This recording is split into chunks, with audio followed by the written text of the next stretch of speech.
பர்திமேயு சுவிசேஷ ஊழியங்கள் வழங்கும் நற்செய்தி நேரம்.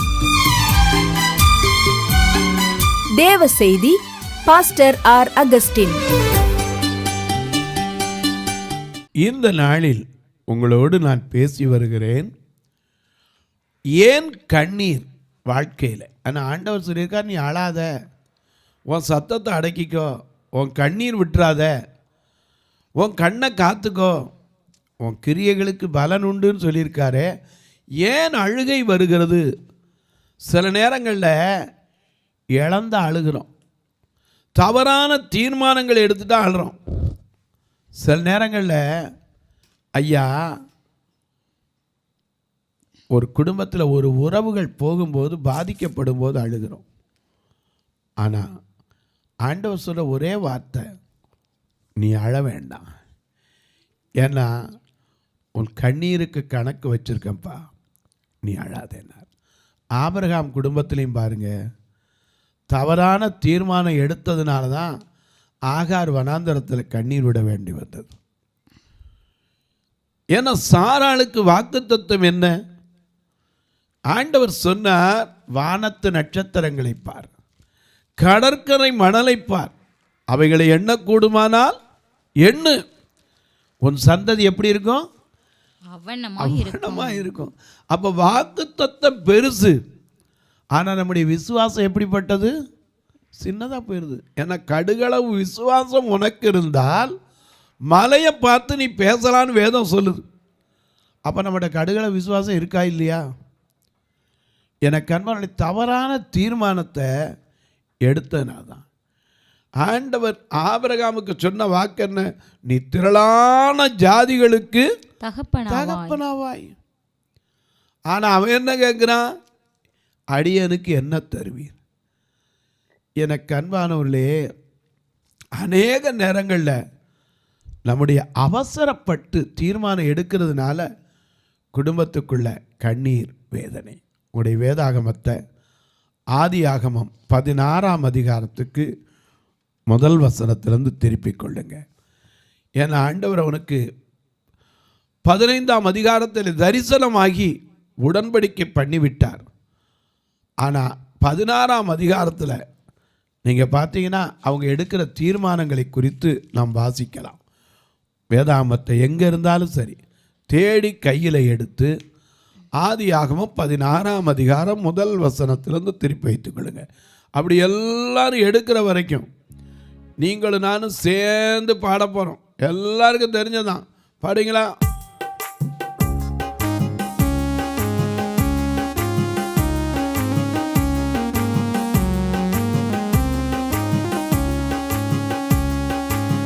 ஏசோ ராஜா வந்திருக்கிறார், எல்லோரும் கொண்டாடுவோ, கைதட்டி நாம் பாடுவோ. ஏசோ ராஜா வந்திருக்கிறார், எல்லோரும் கொண்டாடுவோ,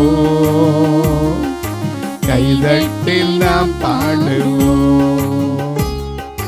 கொண்டாடுவோம் கொண்டாடுவோம் கொண்டாடுவோம் கொண்டாடுவோம், கவலைகள் பறந்து நாம் பாடுவோம், கவலைகள் பறந்து நாம் பாடுவோம். இயேசு ராஜா வந்திருக்கிறார், எல்லோரும் கொண்டாடுவோம், கைதட்டி நாம் பாடுவோம்.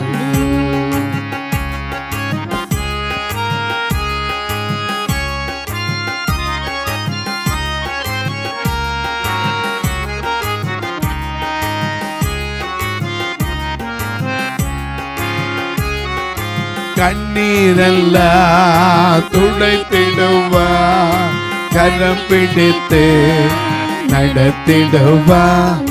கண்ணீரெல்லாம் துடைத்திடுவா, கரம் பிடித்து நடத்திடுவா. எல்லாம் எல்லாம் ஏக்கமெல்லாம் இன்று நிறைவேற்றுவா. எண்ணமெல்லாம் ஏக்கம் எல்லாம் இன்றே நிறைவேற்றுவார்.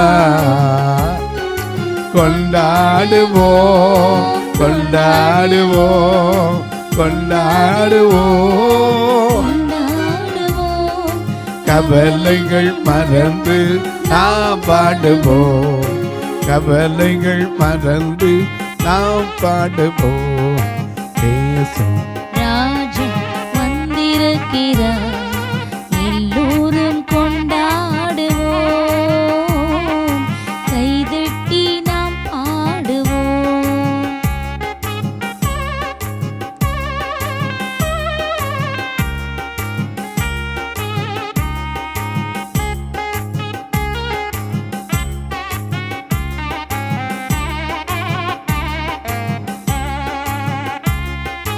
நோய்களெல்லாம் நீக்கிடுவார், நொடி பொழுதில் சுகம் தருவார்.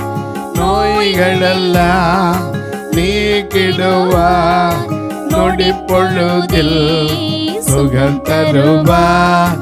பேய்களெல்லாம் நடுநடுங்கும் பெரியவர் திருமுன் இந்த பேய்களெல்லாம் நடுநடுங்கும் பெரியவர் திருமுன்னே. கொண்டாடுவோம் கொண்டாடுவோம் கொண்டாடுவோம் கொண்டாடுவோம், கவலைகள் மறந்து நாம் பாடுவோம், கவலைகள் மறந்து நாம் பாடுவோம். இயேசு ராஜா வந்திருக்கிறார், எல்லோரும் கொண்டாடுவோம், கைதட்டி நாம் பாடுவோம்.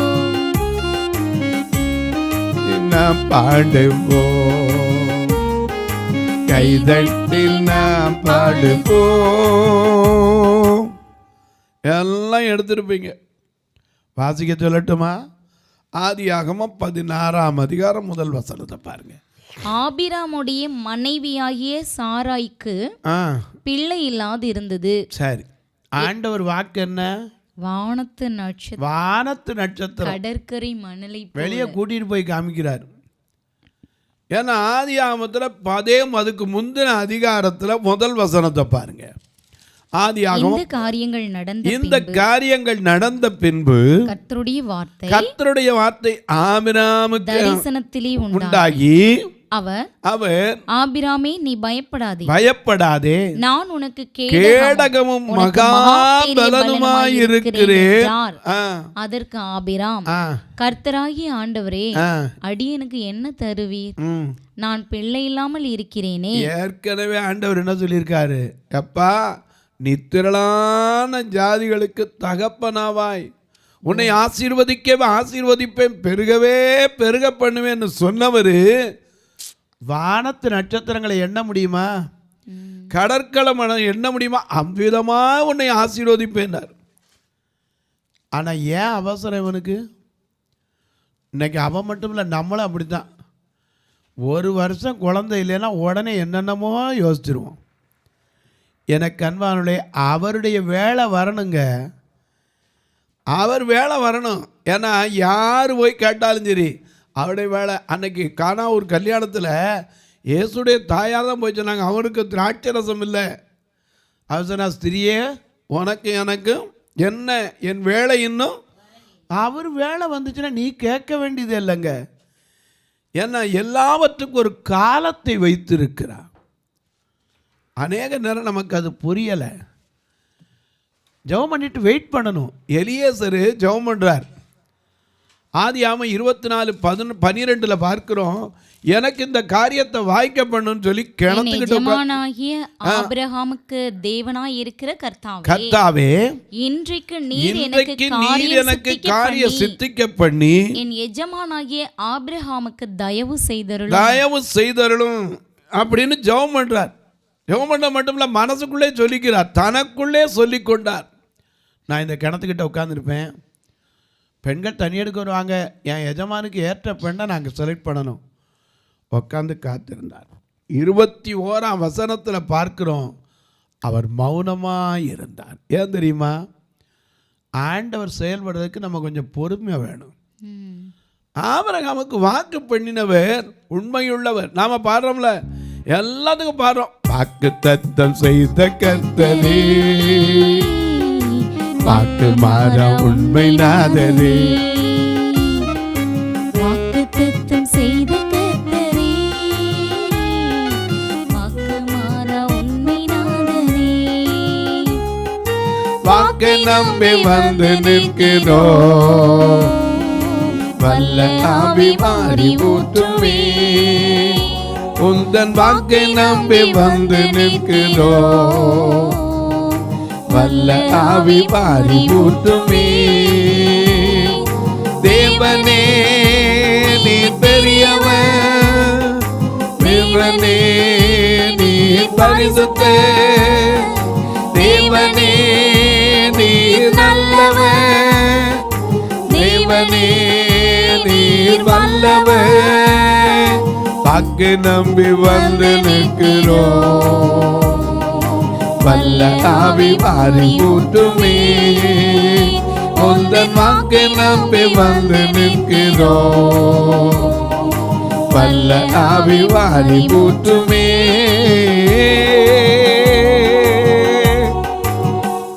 அவர் பெரியவர்ல, வாக்குத்தத்தம் செய்தவர் உண்மையுள்ளவர், வாக்கு மாறவே மாட்டார்.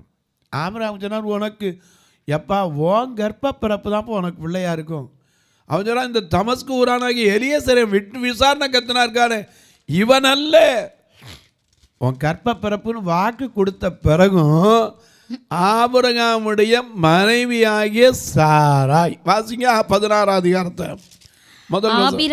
ஆபிராமுடைய மனைவியாகிய சாராய்க்கு பிள்ளை இல்லாது இருந்தது. சரி, எகிப்து தேசத்தாளாகிய ஆகார் என்னும் பேர் கொண்ட ஒரு அடிமை பெண் அவளுக்கு இருந்தாள். சரி, சாராய் ஆபிராமை நோக்கி, நான் பிள்ளை பெறாதபடிக்கு கர்த்தர் என் கர்ப்பத்தை அடைத்திருக்கிறார். இவங்களா தீர்மானம் எடுத்துக்கிட்டா?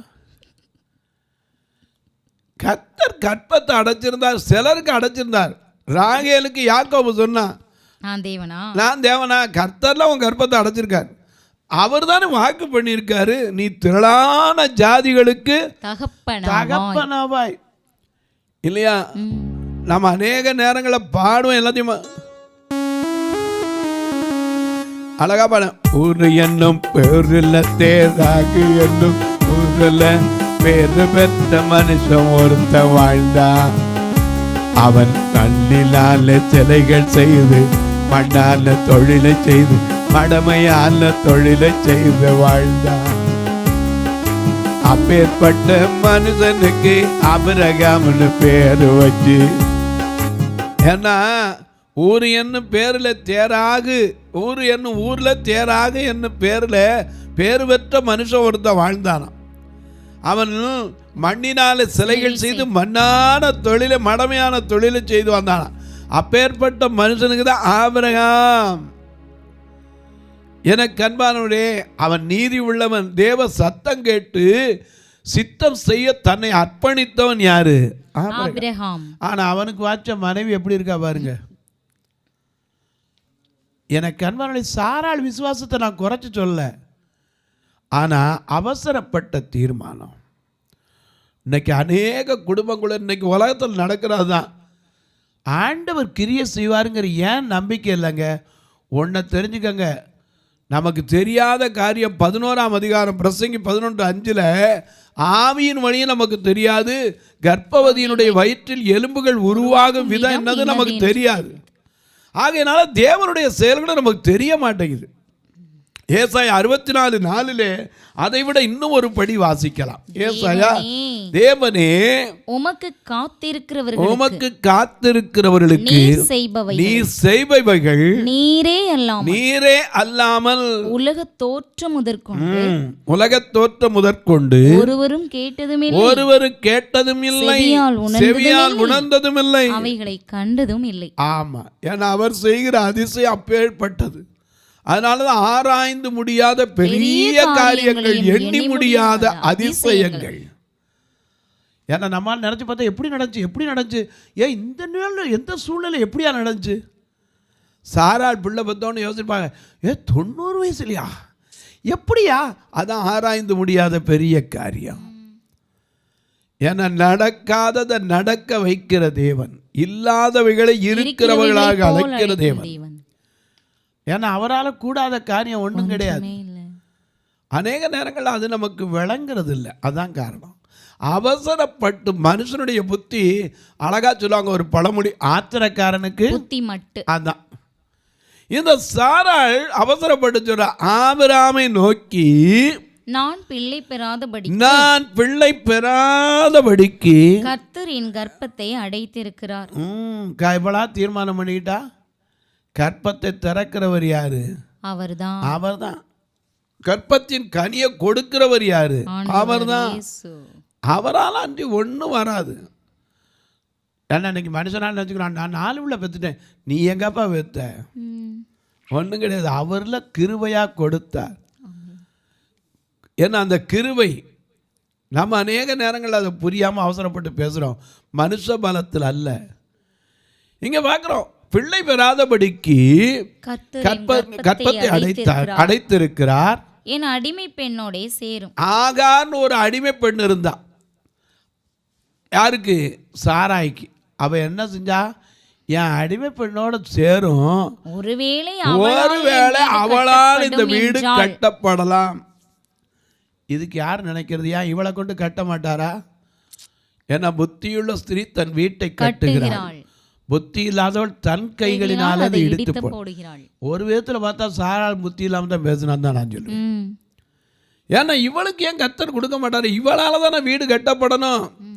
ஏன்னா நம்ம பாடுறோம்ல, கற்பாறையின் மேல் கட்டினவன் புத்தியுள்ளவன், கற்பாறையின் மேல் கட்டினவன் புத்தியுள்ளவன், கற்பாறையின் மேல் கட்டினவன் புத்தியுள்ளவன், பெரும் மழை பெய்தது, பெரும் மழை பெய்தது, பெரும் மழை பெய்து நீர் விழுந்தது, பெரும் மழை பெய்து நீர் விழுந்தது, பெரும் மழை பெய்து நீர் விழுந்தது, அந்த வீடு அழிந்து போனது, அந்த வீடு நிலைத்து நின்றது.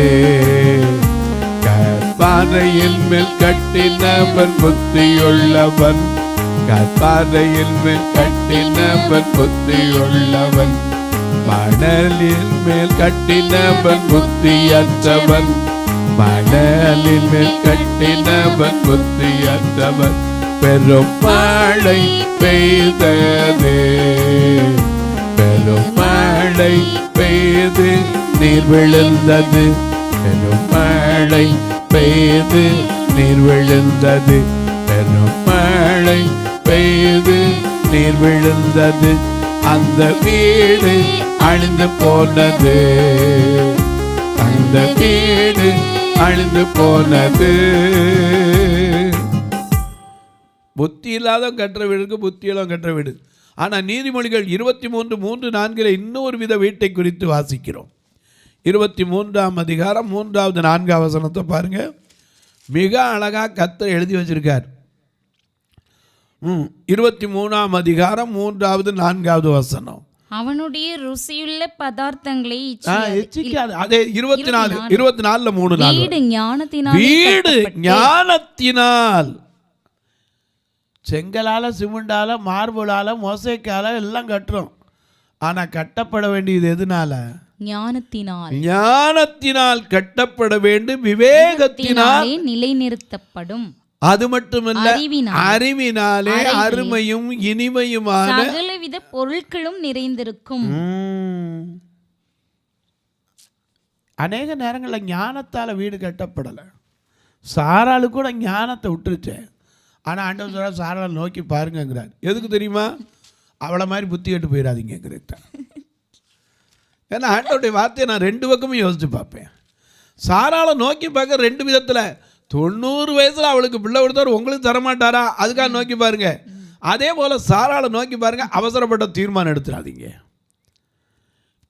அவங்ககிட்ட உள்ள நல்லதை நம்ம எடுத்துக்கணும். ஏன்னா இன்றைக்கி அன்னப்பறவை பாலையும் தண்ணி வச்சுக்கினா அப்படியே பாலை பிரித்து குடிச்சிருதுங்கிற அதுக்கு என்ன விஞ்ஞானமாக தெரியும்? கிடையாது. அது வாயிலேருந்து ஒரு அமிலம் அசிடிட்டி. இப்போ நீங்கள் பாலில் கொண்டு கொஞ்சம் புளியை ஊற்றுனீங்கன்னா என்ன ஆகும்?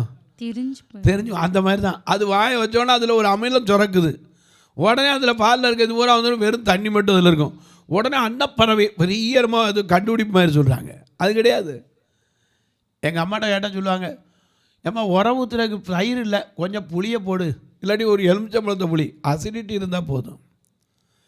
எனக்கு அன்பானவர்களே, அநேக நேரங்களில் நமக்கு ஞானத்தால் கட்டப்படலை வீடு. இந்த சாராள் எடுத்த தீர்மானம் என்ன? அவசரப்பட்டு சொல்கிறோம், இந்த அடிமை பெண்ணாலாவது என் வீடு கட்டப்படட்டும், அவளோட சேரும் அப்படின்னா. சாராயின் வார்த்தைக்கு ஆபிராம் செவி கொடுத்தான். இங்கே தான் புத்திகட்ட புருஷனாகவும் போயிட்டான். ஏன் கேட்கலாம்ல, நம்மளை அழைச்சி வந்தவர் யார்? நம்மளை அப்படியே ஒருலேருந்து கூப்பிட்டு வந்தாரே, எல்லாத்தையும் இழந்து ஒன்றுமே இல்லாமல் எல்லாவற்றையும் விட்டுட்டு வாரினாரே, நான் உன்னை பெரிய ஜாதியாக்குவேன்னாரே, உன்னை ஆசீர்வதிப்போம், பேரை பெருமைப்படுத்துவேன், நீ ஆசீர்வாதமாக இருப்பான்னு சொன்னாரே, ஏன் அவசரப்படுற சாராள்னு கேட்கலையே? சில நேரம் புருஷன் மாதிரி வாயை மூடிட்டு இருந்துட்டாங்க. ஏன்னா மனைவி சொன்னால் எதுனாலும் சரி, அதனால தான் கடைசியில் சோத்தில் வச்சுட்டு வச்சுப்படுறாங்க. அவசரப்பட்டு காரியத்தை அவள் தான் சொன்னான்னு வச்சுக்கோங்களேன். ஆதாமட்டி அதே நிலமை தான். அவங்க கொண்டு வந்து கொடுத்தோன்னது எங்கேருந்து எடுத்து வந்தேன்னு எப்பமா கேட்டானா? உடனே வாங்கிட்டான். உன் மனைவியின் வார்த்தைக்கு செவி கொடுத்தபடியினால் ஒன்று மித்த இந்த பூமி என்ன செய்யப்பட்டிருக்கோம்? ஆமாம். இங்கே பார்க்கிறோம், இவர் சொன்ன உடனே என்ன நடக்குது? ஆபிராம் சாராயின் வார்த்தைக்கு ஆபிராம் செவி கொடுத்தான். ஆபிராம் கானான் தேசத்தில் 10 வருஷம் குடியிருந்த பின்பு ஆபிராமின் மனைவியாகிய சாராய் எகிப்து தேசத்தாலான தன் அடிமை பெண்ணாகிய ஆகாரை அழைத்து அவளை தன் புருஷனாகிய ஆபிராமுக்கு மறுமனையாட்டியாக கொடுத்தாள். இவளே ஆரம்பிச்சு வச்சுட்டா. இந்த இன்னொன்று வச்சுக்கோ, இவளால் அது கட்டப்படட்டும்னா. ஏன் ஒரே ஒரு காரணம் என்ன தெரியுமா? நான் சொல்ல விசுவாச பட்டியலில் வந்துட்டா. ஆனால் இவ விசுவாசம் எப்படி இருந்துச்சு? இன்னைக்கு நமக்குள்ளே அதாங்க, நம்முடைய விசுவாசம் உலகத்தை ஜெயிக்குதோ இல்லையோ, முதல்ல நம்ம குடும்பத்தை ஜெயிச்சிருக்கா? விசுவாசம் என்பது என்னங்க? நம்பப்படுகிறவைகளின் உறுதி, காணப்படாத ஒன்றை குறித்த நிச்சயம். அதுதாங்க விசுவாசம். நோவா மழையை பார்த்ததே கிடையாது. ஆனால் ஆண்டவர் சொல்றாரு, 40 நாள் இடைவிடாமல் என்ன செய்ய போகுது? மழை பெய்ய போது, நீ ஒரு பேழையை உண்டு பண்ணுங்கிறார். நாமளாக தான் இது வரைக்கும் பார்க்காத ஒன்று எப்படி இருக்கும்? விசுவாசத்தினாலே நோவா தற்காலத்திலே காணாத ஒன்றை குறித்து தேவ எச்சரிப்பை பெற்று பயபக்தி உள்ளவனாகி தன் குடும்பத்தை ரட்சிப்பதற்கென்று பேழையை உண்டு பண்ணினான். ஆனால் அந்த ஆபிரகாம் வாழ்க்கையில் சாராளுக்கு விசுவாசம் இல்லைன்னு கூட வச்சுக்கோங்க. ஆபிரகாமுக்கு எங்கே போச்சு விசுவாசம்? கொடுத்ததெல்லாம் உடனே சரி கொண்டா. காரணம் என்ன இருந்தாலும் மனுஷன்ட்ட ஆசை விட்டு வைக்க மாட்டேங்குது. ஆனால் இவங்க எடுத்த தீர்மானம் தான் இவங்களுடைய கண்ணீருக்கு பின்னாடி ஆகாருடைய கண்ணீருக்கு காரணமாச்சு. தொலைக்காட்சியில் பார்க்குற என் அன்பு மக்களே, இந்த நிகழ்ச்சியை தொடர்ந்து பார்க்குறீங்க, கேட்குறீங்க, பரவசம் அடைகிறீங்க, நல்லது. அநேக நேரம் ஜெபிக்கிறீங்க. எனக்கு அன்பானவர்களே, இந்த ஊழியத்துக்காக ஒரு வார்த்தை ஜெபிக்கிறீங்களா? ஏன்னா ஐயா, இந்த தொலைக்காட்சி நிகழ்ச்சி வருவதற்கு படுகிற பிரயாசத்தை கர்த்தர் அறிவார், நீங்களும் அறிய வேண்டும். ஒரு நாள் நிகழ்ச்சி வரணும் 4000 ரூபா, ரெக்கார்டிங் 1000 ரூபா செலவு வந்துடும். அது மட்டும் இல்லை, எனக்கு அன்பானுடைய பல தொலைக்காட்சியில் வருது, உங்கள் வீடு தேடி நீங்கள் பார்க்கலாம். கர்த்தர் ஏவினால் நீங்களும் ஒரு நாள் நிகழ்ச்சியை தாங்கலாம். ஒருவேளை ஆலயத்தின் அறைகள் கட்டுமான பணி எத்தனை நிற்குது, அது கொடுக்கலாம். பார்வையற்ற மக்களுக்கு ஒரு நாள் உணவு கொடுக்கலாம். ஒரு ஊன்றுகோல் கொடுக்க உதவலாம். அவங்கள பஸ் ஸ்டாண்ட்லேருந்து ஒவ்வொரு வாரமும் வேன் வச்சு தான் அழைக்கிறோம். ஒரு மாதத்துக்கு 16000 ரூபா. பார்வையற்றவங்களை ஆத்துமாக்களை கொண்டு வந்து சபைக்கு சேர்த்த பங்கை நீங்கள் பெறணும்னு நினச்சா ஒரு மாதத்துக்கு 16000 ரூபா அந்த ஆத்துமாக்களை கொண்டு வரதுக்கு போகிறான். ஆனால் கட்டாயம் இல்லை, விசனமாக இல்லை. எனக்கு அன்பானவர்களே, ஒவ்வொரு ஞாயிறும் வந்து பாருங்கள். உங்களுக்கு டைம் இருந்தால் சொல்லுங்கள், தாராளமாக வாங்க. நான் உங்களுக்காக காத்திருக்கேன். மதுரையில் 7 to 9 ஆராதனை உண்டு. திருநெல்வேலியில் 11 to 1 ஆராதனை உண்டு. நீங்கள் வந்துடலாம்.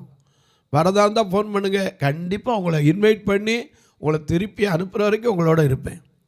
நீங்கள் வந்து பாருங்கள். கர்த்தர் ஏவினா தாங்க, இல்லாட்டி ஒன்றும் இல்லை.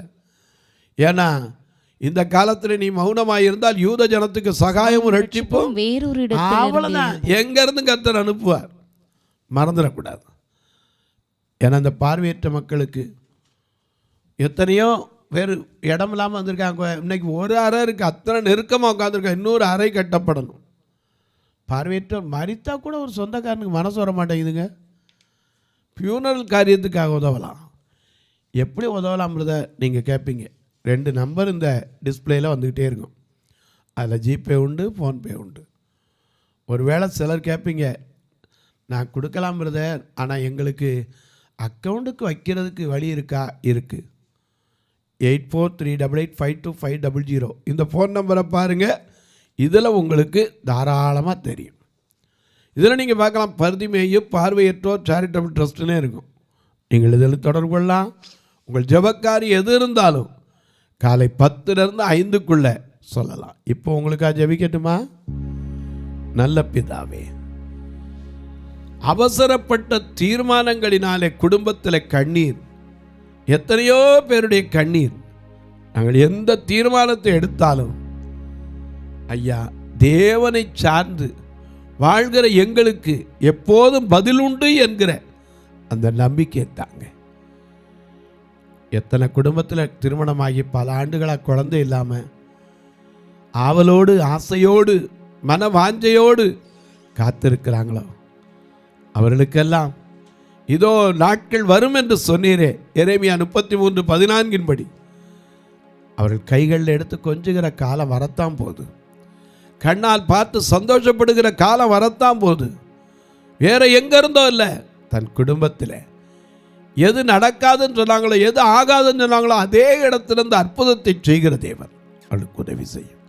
இந்த ஊழியத்தை தாங்குகிற, ஜெபிக்கிற, கொடுக்கிற எல்லா மக்களையும் ஆசீர்வதியும்.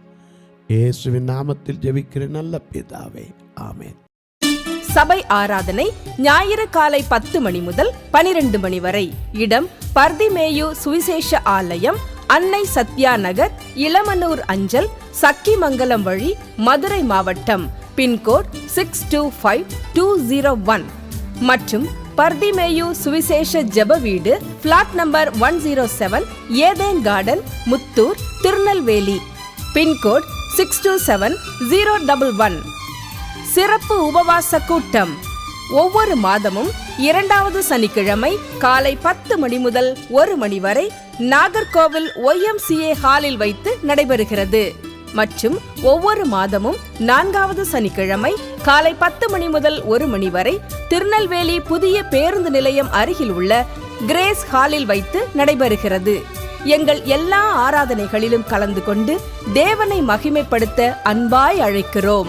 உங்கள் உதாரத்துவமான காணிக்கைகளினால் இவ்வூழியத்தை தாங்க விரும்பினால் R Augustine, account number 5021364331, IFSC code IDIB 000B066, Indian bank, BP Kulam, Madurai. GPay number 9842181917, BGM ministries மற்றும் 9442559772, பிளைண்ட் மினிஸ்ட்ரீஸ் அகஸ்டின். உங்கள் தொடர்புக்கு பாஸ்டர் ஆர் அகஸ்டின், பர்திமேயு சுவிசேஷ ஊழியங்கள், நாகமலை, புதுக்கோட்டை, மதுரை 625019. தொலைபேசி எண்கள் 9842181917 மற்றும் 9442559772. கர்த்தர் தாமே உங்களை ஆசீர்வதிப்பாராக.